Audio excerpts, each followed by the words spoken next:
In this video, we'll primarily focus on discussing a specific workflow. The concept is straightforward. We transform traditional, often monotonous interviews into dynamic storyboards that emphasize storytelling and narration without sacrificing the depth of the original content. This approach is particularly effective for biographies, where interviews can be reshaped into more engaging, concise narratives. It's also applicable to history channels and countless other possibilities. The process is simple. We take the transcript and convert it into compelling story-driven videos. To demonstrate, we'll share a specific example we've tested ourselves. Although the initial numbers may not seem remarkable, it's important to consider that we spent just 2 hours creating these videos, which were seeded 3 months ago. The views have remained consistent over time, and as we continue to upload new content, we've noticed a steady increase in views, an encouraging indicator of success. Our main focus here is on the workflow itself. The key takeaway should be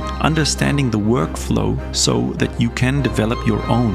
It's essential to adapt and personalize the framework we discuss rather than simply replicate it. Grasping the underlying principles is crucial for making the process your own. 3 months from now, we'll release another video to update you on our progress. Having completed the seeding phase, we're now embarking on the next stage of the journey, where we'll upload a new video daily. This will allow us to track the growth of subscribers on this specific channel over the next 3 months. At the end of this period, we'll revisit the concept of return on investment, examining how much we spent versus how much we earned through AdSense, affiliate links, and other revenue streams. This series of videos is divided into segments to accommodate varying levels of experience. You'll find the playlist called Faceless, which also includes guides for beginners that talk about the basics of workflows and automation. But in this video, we go straight into the specifics.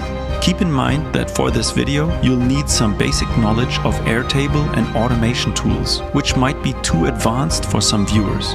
Remember, the focus is on understanding the workflow. You can substitute any tools I mention with ones you're more comfortable with.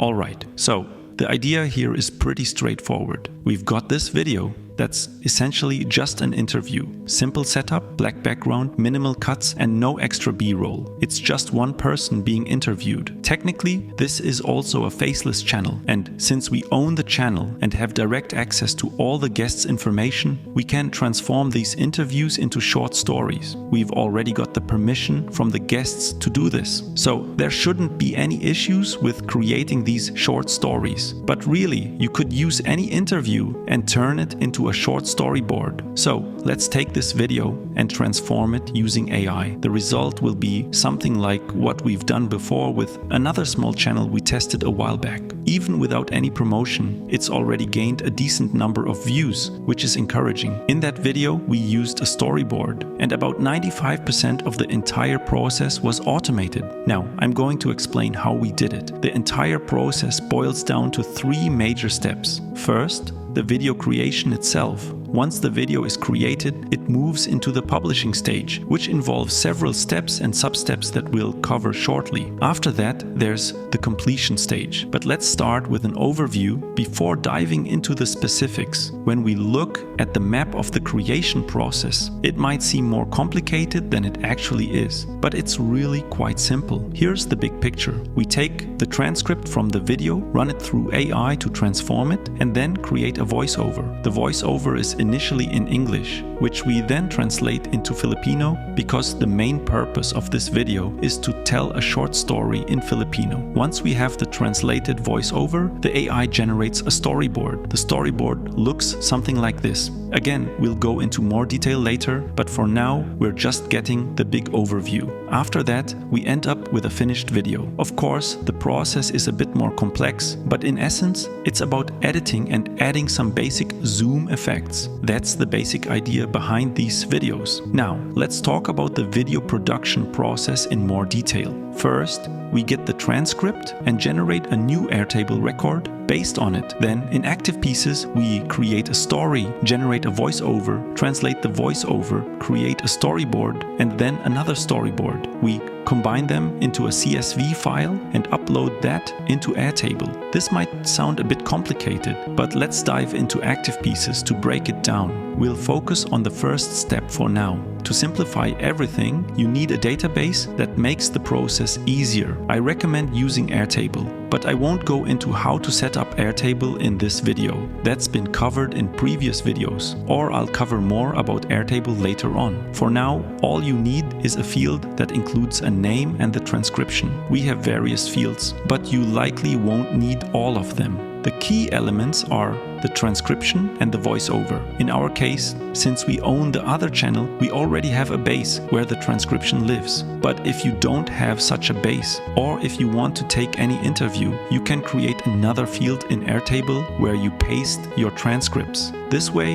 you build a database full of transcripts from all your videos, regardless of the video's origin. The process of getting the transcript was discussed in the very first video, so you might want to check that out. But for this video, we're starting from the point where the transcript is already available, and I'll explain what to do next. Once we have the transcript, we move on to creating the storyboard and voiceover. We do this using Active Pieces. Let's open up Active Pieces to see how it works. In Active Pieces, we've set up a simple flow. Every time a new record is added to Airtable, a voiceover is generated. Here's how the prompt looks. You can pause the video if you want to see the full prompt. The prompts take the most time, so it's important to play around with them until you get them just right. After generating the voiceover in English, we translate it into Filipino. We're using the smallest model for the translation, but for the big prompt, I found that Claude 3.5 works best. Before Claude, we used GPT 4.0 or another model. I'm not entirely sure which,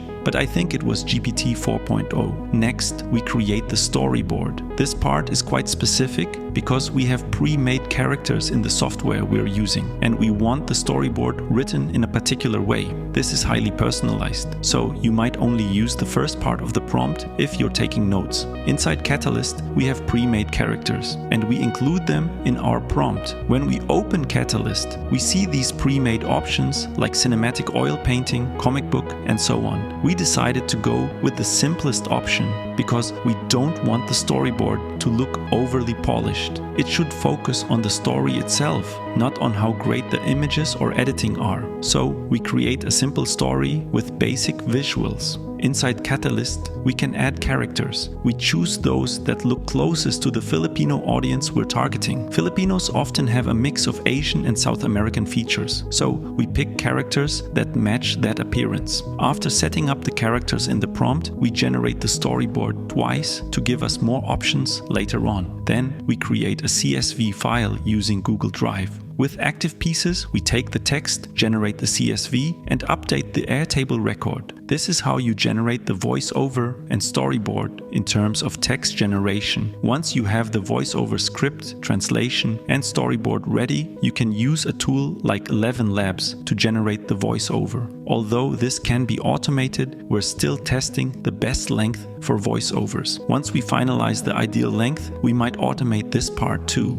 After that, we download the CSV file and upload it into Catalyst. Catalyst handles the image generation in the background, so you can work on something else while it's processing. Not all images will be perfect, but Catalyst has a great built-in image editor that lets you tweak frames as needed. In Catalyst, you can edit specific parts of an image, change the shot type, reposition characters, and more. This flexibility makes it easy to build storyboards and, with some adjustments, create videos. Once you're happy with the storyboard, you can use any editing tool to finish the video. We use DaVinci Resolve for editing. To sum up, we use Active Pieces to create all the story elements, from the voiceover to the storyboard. The manual tasks like post-production are marked in blue, making it clear what needs to be done manually. Post-production is straightforward once you understand the process, and it can be easily repeated by anyone. After the storyboard is created in Catalyst, you download the CSV from Airtable, upload it into Catalyst, generate the images, and edit the video. The focus is on storytelling, with only basic zoom-ins and zoom-outs during editing. Once the video is complete, we upload it to Google Drive, where we choose the 3 best images to repurpose for the thumbnail. This is part of a larger process that we could include in an SOP. We could attach attach documents to each step to make it easier for editors to follow instructions and understand the process. In conclusion, after creating the video, you can upload everything manually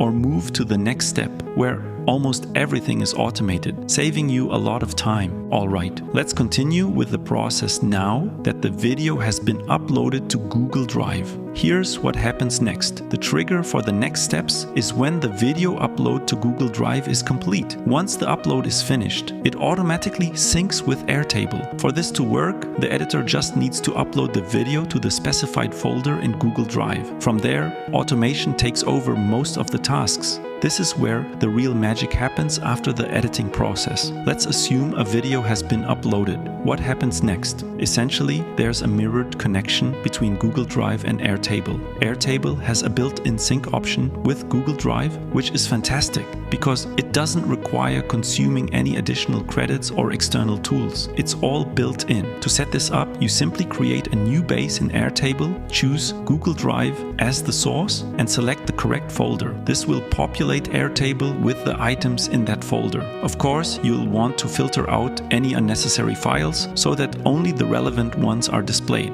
For example, if you open the designated folder in Google Drive, you'll see the files listed. If a file is uploaded or deleted, the changes will reflect in Airtable automatically. I tested this by experimenting with different file sizes to find the optimal size for YouTube uploads without running into issues. I found that keeping videos around 200 or below works well. Anything above that, particularly over 300, can cause problems during upload. Once you have the video uploaded and mirrored in Airtable, the next step involves building an automation within Airtable. This might sound complex, but it's pretty straightforward. The automation is triggered when the file type MOV or MP4 is detected, and it checks if the transcription box hasn't been marked since the transcription was already done in a previous step. If these conditions are met, the automation links the video record with its corresponding transcription record in Airtable. This linking is crucial because it allows you to connect different parts of your workflow, ensuring everything stays organized. The editor needs to name the files consistently so Airtable can match them correctly. We use a formula in Airtable to simplify the file names, keeping only the essential parts for easy identification. In our system, each video gets a unique ID that helps us track it across multiple channels. This ID system is critical because it prevents conflicts when managing multiple shows and allows us to quickly identify and link records. For example, if a video is labeled as 14.7, this tells us it's the 14th video in this specific Airtable base and the 7th episode of a particular show.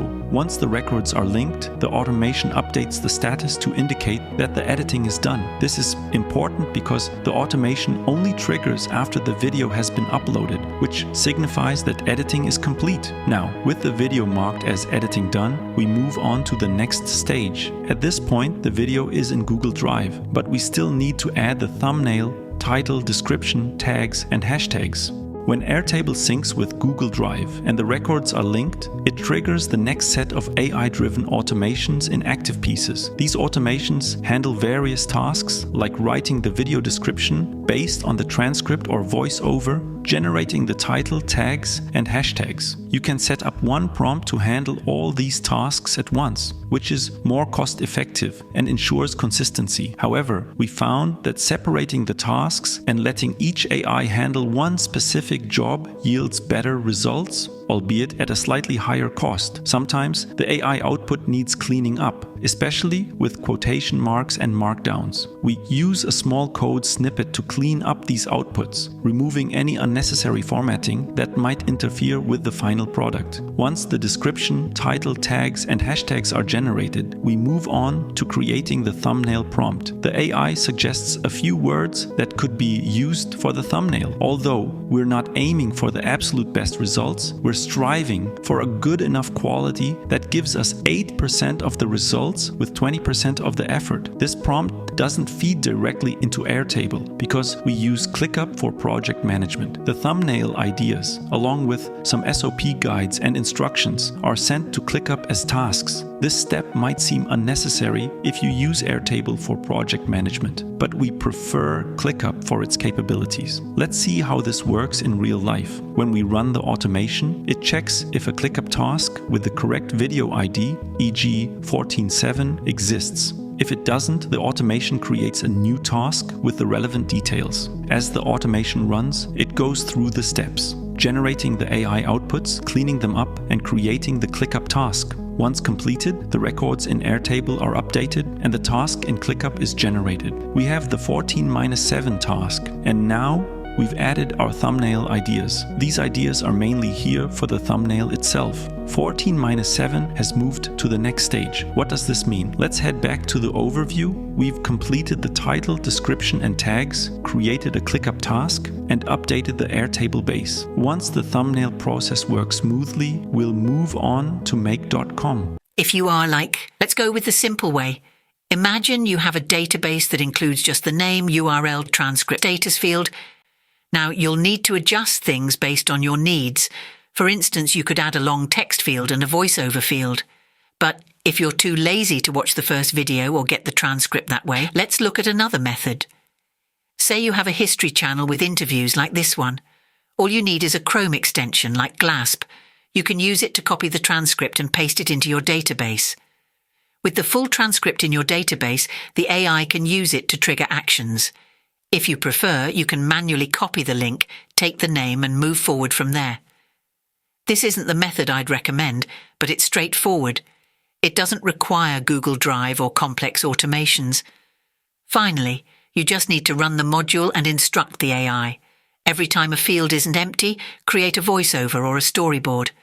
It's really that simple. Okay, now back to make.com. We separate the steps on purpose. So, what are we doing? In Airtable, we're watching a record, limiting it to one item per day. At 1 p.m. daily, one item gets checked from Google Drive, the file is downloaded and then uploaded to YouTube. Here's how it looks on the channel. Files from the editor are here. So let's check the module and run it. It searches for a file, downloads it, and then uploads it to YouTube. This takes a bit of time, especially with larger files. When we check the channel again, a new file should be uploaded. Let's try another one to confirm that the video is uploading. The thumbnail hasn't been updated yet, but that's the next step. Download, upload, update Airtable. Everything's automated up to this point, which might look complicated, but it's straightforward. All we need to do is upload the thumbnail. This part is important. We have 5 videos that need thumbnails. When we check the pipeline, we see this view, which is for uploading thumbnails. The freelancer only sees what they need, a title and an upload icon, nothing more. From the freelancer's perspective, they only see what's necessary, nothing that might overwhelm them. For us, we see 5 videos without thumbnails. As mentioned earlier, we have a step in our SOP where, during the video creation process, the team selects 3 images to be potential thumbnails. These images get uploaded to a specific folder. So, for each video, there are 3 options to choose from. Now, depending on how you like to structure your workflow, you can have either the editor or a dedicated thumbnail designer pick the best image. If the thumbnails are simple, the editor could handle it. But if they're more complex, it's better to have a thumbnail designer focus on that task. For now, we'll test this out to see what works best. So, we've got our 3 images for each video, and the process for creating a thumbnail is straightforward. We're not aiming for the most eye-catching clickbait thumbnails like everyone says you should have. Instead, we're going for a good enough approach. Sure, better thumbnails can improve performance, but in our case, a solid, decent thumbnail will do the job. The next step is simple. The thumbnail designer or editor, depending on who's handling it, uploads the image to whichever tool you're using, like Canva. Creating a thumbnail on Canva for this channel might take about 2 minutes. The process involves uploading the image, adjusting it by adding more contrast, maybe darkening it a bit to add some drama, and applying a slight vignette. That's pretty much it. Quick and easy. Once that's done, we incorporate whatever suggestions the AI gives us for the thumbnail. For example, if the AI suggests using a title like Story of Change, we'll take that and make it the main focus of the thumbnail. We then head back to Canva, place the big word or phrase on the image, making sure it doesn't cover any important details like the timestamp, which often appears in the corner. There are guidelines for this, but in this case, we're going with a quick quick and dirty approach. Good enough to get the job done. Finally, we might add something small at the top of the thumbnail to complete the design. We could tweak and play around with it a bit, but the goal isn't perfection. The thumbnail just needs to communicate the essential message clearly and effectively, and that's it. A simple, effective thumbnail creation process. We can always refine it later, but for now, this should work well and move us on to the next step. You might wonder, isn't it possible to automate this too? Why not just create an automation inside Canva? If you're interested, I'd recommend watching this video. It explains how to use make.com to automate tasks in Canva. It's pretty straightforward and simple. There are other tools like Placid, which use placeholders, and we've used those in other automations. So why don't we automate this? We could use placeholders, but sometimes they cover important parts like someone's face, or we might want to adjust the image brightness. Sure, AI could save us those 5 minutes, but in some cases we think it's worth putting in the effort. Another question might be, can't we just automate everything? In this video, you'll see how to automate almost the entire process. It's possible, and it's explained using tools like Leonardo. Each image is generated individually and linked to a project, splitting the entire storyboard into single images. While this approach is valuable, in our case, it would create more work later on to correct the images, rather than just doing it directly. You could use tools like GPT with custom prompts, but this can be time-consuming. Tools like LumaDream can animate videos, but remember, it all comes down to return on investment, how much time you spend versus what you get in return. This is a concept we won't dive into here, but we can discuss it later. Another aspect to consider is pricing. For example, while 25,000 API credits might be needed if you're creating and updating images frequently. If you're uploading videos daily, you might opt for a different plan. Leonardo, while powerful, isn't always consistent and can be more expensive. For comparison, Catalyst offers unlimited images for around $80. Ultimately, it's a matter of preference. If you're looking to create videos without spending too much, I recommend watching this video on how to create characters. Okay, now that we have created the image, let's see what we have on the next step here. So let's go back to distribution. Alright, what we have here is to upload the image. Of course, since this is a manual task, we've also attached a document on how to do that. So all they have to do, as mentioned before, is to upload the image here, and then the automation gets triggered. Now, there's this one micro step that might seem a little bit complicated on the surface. It's that you can't update the record here if you don't invite someone as a guest. This is a limitation inside of Airtable, but there is a workaround. And this might seem a bit tricky, especially if you're not familiar with Airtable. So what I mean by that is, of course, if you share this workspace with one of your co-workers, they can just go and open the base, upload the thumbnail, and everything's good. But let's say you're working with a freelancer who has no access to the space, and all you want from them is to upload the thumbnail on this view. Again, it's not possible directly inside Airtable. Therefore, you need to do a workaround. To do that, you need to create a prefill. I'm not going to explain it in detail here, but there are plenty of prefill tutorials out there that cover this. Basically, all it's doing is prefilling a form for you. This means that there's a little component in the form which we hide when we send the form. The form is basically just a link here. Like every video has a unique link, so it's not like one form fits them all. It's one unique link for every video. We have a unique form. Why? Because when they use the form, it looks like this. So let's see how the form actually looks. When we go here and look at our form, we can see the YouTube episode that allows us to send the form regardless of whether it's a member from this workspace or not. This means that outside people can update our records and we do not need to invite them. All they see is this specific form and they can just upload on this specific episode. So this means every record here has a unique form. when they upload something, again, I'm not explaining this too much in detail, but when they upload something, it updates the record. So let's just do it from the perspective of the freelancer now. What the freelancer sees is this one, right? We did the thumbnail for this video. When we press this icon and drag in the file, let's just do it. We upload the file here. Let's upload it. Now, all we need to do is submit the file. What's going to happen now? It's disappearing from this view. Why? Because it contains a file. We filtered everything here that only has the status. But now we change the status here, from here to the next step, which is, okay, everything here has a thumbnail, and everything that has a thumbnail is ready to upload. You can do this, of course, in multiple ways. You can build an inside automation that just triggers something like, hey, if I update the thumbnail, then change the status. It's really that simple. So I think that should be clear now. What's happening next? Let's go here. We uploaded the thumbnail. I hope that was clear, but maybe the pre-fill is kind of confusing. Again, that would be too technical here. But then what's happening next is an automation again. We could combine these two automations, but there's really one reason why I don't combine them. That reason is I want one upload per day.